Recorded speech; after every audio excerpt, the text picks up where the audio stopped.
കഴിഞ്ഞ ദിവസം മോഹൻലാൽ ചിത്രമായ എമ്പുരാന്റെ വ്യാജപതിപ്പ് ചോർന്നത് വലിയ വാർത്തയായിരുന്നു.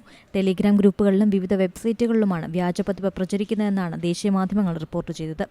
ഫിൽമിസില്ല, മൂവി റൂൾസ്, തമിഴ് റോക്കേഴ്സ് എന്നീ വെബ്സൈറ്റുകൾക്ക് പുറമെ ടെലിഗ്രാം ആപ്പിലും വ്യാജപതിപ്പ് പ്രചരിക്കുന്നുണ്ടെന്നാണ് റിപ്പോർട്ടിൽ പറയുന്നത്. ഇതാദ്യമായല്ല തിയേറ്ററിലെത്തിയ ഉടനെ ചിത്രങ്ങളുടെ വ്യാജപതിപ്പ് സോഷ്യൽ മീഡിയയിൽ പ്രചരിക്കുന്നത്. സമീപകാലത്തായി ഇറങ്ങിയ ഒട്ടുമിക്ക ചിത്രങ്ങളുടെയും വ്യാജപതിപ്പുകൾ സിനിമ ഇറങ്ങി മണിക്കൂറുകൾക്കുള്ളിൽ തന്നെ സോഷ്യൽ മീഡിയയിൽ പ്രചരിച്ചിരുന്നു. ഇതിനെതിരെ സിനിമാ സംഘടനകൾ തന്നെ രംഗത്തെത്തിയിരുന്നു. എന്നാൽ ഈ വ്യാജപതിപ്പ് പ്രചാരണം ഫലപ്രദമായി തടയാനാകുന്നില്ലെന്നാണ് എമ്പുരാൻ സിനിമയുടെ പതിപ്പ് പുറത്തിറങ്ങിയതോടെ വ്യക്തമാകുന്നത്. അതിനാൽ തന്നെ പൈറസി തടയുന്നതിന് ശക്തമായ നടപടിക്കൊരുങ്ങി കേരള ഫിലിം പ്രൊഡ്യൂസേഴ്സ് അസോസിയേഷൻ. നിലവിൽ നിയമസംരക്ഷണ സംവിധാനങ്ങളോടൊപ്പം പ്രൊഫഷണൽ എത്തിക്കൽ ഹാക്കർമാരുടെ ഒരു പ്രത്യേക സംഘത്തെയും അസോസിയേഷൻ ചുമതലപ്പെടുത്തിയിട്ടുണ്ട്. കേരള ഫിലിം പ്രൊഡ്യൂസേഴ്സ് അസോസിയേഷൻ പുറത്തുവിട്ട വാർത്താക്കുറിപ്പിലൂടെയാണ് ഇക്കാര്യം അറിയിച്ചത്. വ്യാജപതിപ്പുകൾ ഡൗൺലോഡ് ചെയ്യുകയും കാണുകയും പ്രചരിപ്പിക്കുകയും ചെയ്യുന്നവരെ കണ്ടെത്തി നിയമ നടപടികൾക്ക് വിധേയരാക്കുന്നതിനുള്ള ശ്രമം ശക്തിപ്പെടുത്താനും അസോസിയേഷൻ ഒരുങ്ങുകയാണ്.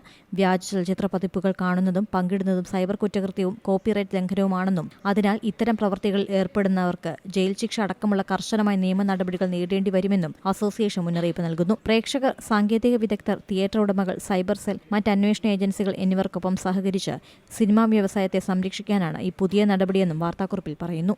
ഏറ്റവും പുതിയ വാർത്തകളും വിശേഷങ്ങളും വിരൽത്തുമ്പിലറിയാൻ സീ മലയാളം ന്യൂസ് എല്ലാ ഡിജിറ്റൽ പ്ലാറ്റ്ഫോമുകളിലും ലഭ്യം.